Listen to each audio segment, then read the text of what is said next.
Mewtwo in Generation 1 was extremely broken, so broken that the entire competitive meta is warped around it. Not only that, it's the entire reason that the Ubers tier of competitive Pokemon was created. Every battle in this tier revolves around keeping your Mewtwo alive while trying to knock out the opponents. Even with all of the absurdly powerful Pokemon released over the years, people still call Gen 1 Mewtwo the strongest Pokemon of all time. Nowadays, legendary Pokemon are built into the stories of their games. They're designed a certain way to do specific things, and game balance is a concept that developers actually consider. But back in Generation 1, well, the lore stated that Mewtwo was designed to be the strongest, most powerful Pokemon in existence, and they made sure Mewtwo lived up to that expectation. So what was it that made Mewtwo this good? To understand this, we need to start with the basics: Mewtwo's stats. Back in Generation 1, Special Attack and Special Defense were just one single stat, and Mewtwo's special stat was ridiculously high, 19 higher than the next closest, Alakazam. On top of that, Mewtwo tied for the second fastest Pokemon, slower only than Electrode. But that's only the tip of the iceberg when it comes to why Mewtwo is so broken in Red, Blue, and Yellow. To say these games were buggy is an extreme understatement. They were basically insectariums. They were incredibly glitchy, and a lot of the strange quirks of these games were to Mewtwo's advantage. First of all, Mewtwo is a Psychic type, and Psychic is of course weak to Ghost, but not actually. In Red, Blue, and Yellow, Psychic is immune to Ghost due to a bug, and as a result, an intended weakness is actually an immunity. And the other weakness of Psychic is Bug type, but all the bug moves were terribly bad. Not only that, most bug Pokemon didn't even get the best bug moves. Sure, Beedrill got both Pin Missile and Twin Needle, but Venomoth and Parasect only got Leech Life. Meanwhile, Butterfree got String Shot. That is literally it. You might think it can't get worse than that, but Pinsir and Scyther both have literally no bug moves. Zero. Not a single one between them. Because of the Ghost type bug, and because of Bug type being Bug type, Mewtwo effectively has no weaknesses. Except, of course, itself.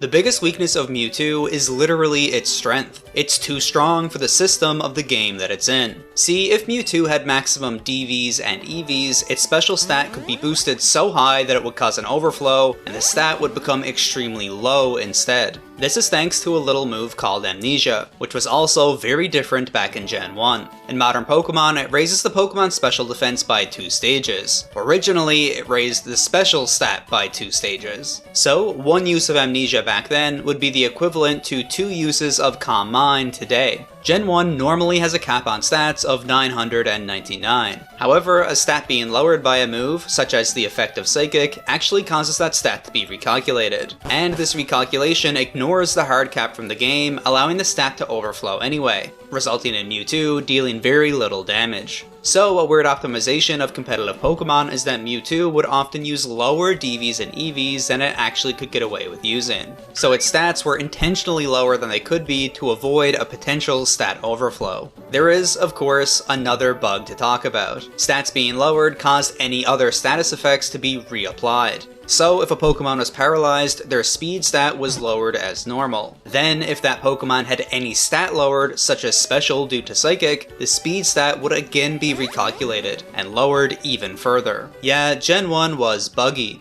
So buggy that there's still another important one to discuss. See, back in the day, the chance of a critical hit was calculated using the speed stat. You're probably realizing that because Mewtwo had such a high speed stat, it also had a very high crit chance, over 25%. 1 in 4 attacks from Mewtwo would critically hit. Sounds broken, right? Well, critical hits could actually cause Mewtwo to deal less damage compared to when it didn't crit. This is because crits were bugged and ignored any stat boosts of the Pokemon. This meant that you often wouldn't want your move to critically hit, but it was actually pretty likely that Mewtwo's would. Now just imagine if Mewtwo didn't have to worry about stat overflow and could also use the critical hits of its super powerful attacks properly. It would be even more powerful than it already is.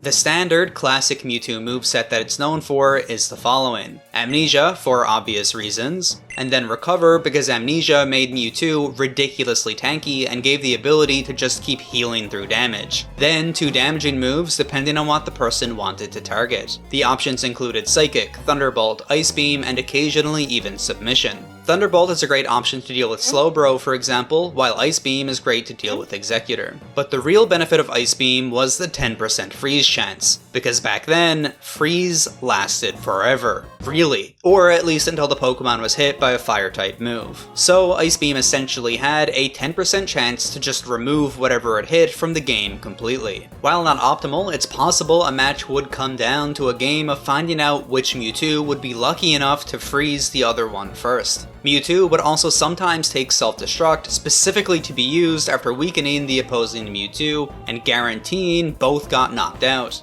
A perfectly balanced trade. Recently, it's become common to take Thunder Wave with the intent of paralyzing the opposing Mewtwo and then using Psychic to continually weaken it. So, now that we know what Mewtwo does, is there anything that can be done to stop it?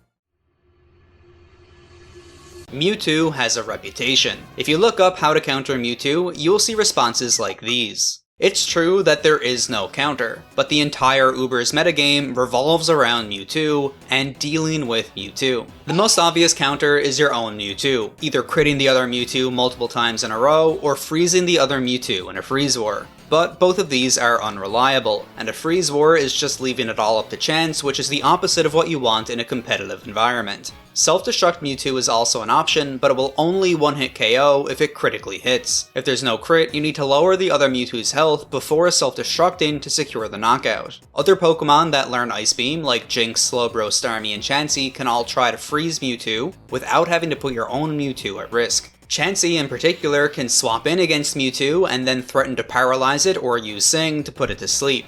With a light screen build, it can even try to stall out Mewtwo. A fully boosted Mewtwo will need 4 hits to take out a Chansey, who will of course be running Soft Boil to keep healing back up. The problem is that Chansey can also lose to Mewtwo in this stall war, especially due to crits and Psychic causing drops to the special stat. See, Mewtwo is not a normal Pokemon. Mewtwo is a raid boss, and it's going to require the efforts of multiple Pokemon to eventually chip it down. One of the most consistent and realistic ways to deal with Mewtwo is to land a paralysis and then use multiple physical attackers. Specifically physical because its defense is going to be way lower than its amnesia boosted special stat. Attackers like Snorlax, Tauros, and Mew can all contribute to eventually bringing down this absolute monster. It'll be worth it even if you have to lose multiple Pokemon to take out Mewtwo, because then you can bring out your own Mewtwo to seal the game. So everyone mentions Generation 1 Mewtwo, but what happened going into Generation 2 to make it so much worse in comparison? Well, a lot of things.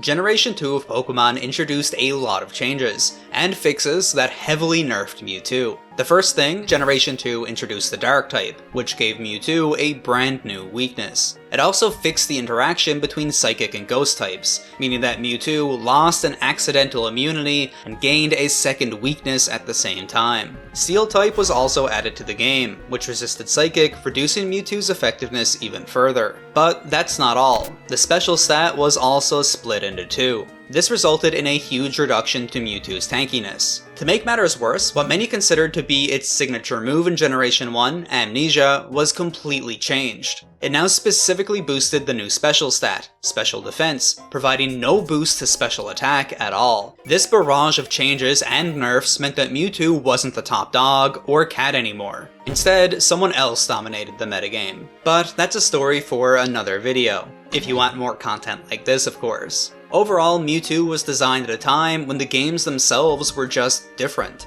Mewtwo was the final boss of the game, the hidden secret Pokemon for you to find in a cave. They didn't even try to balance Mewtwo because it wasn't supposed to be balanced. They made it so much better than every other Pokemon to reflect the actual lore. And with that, we have covered Mewtwo in Generation 1.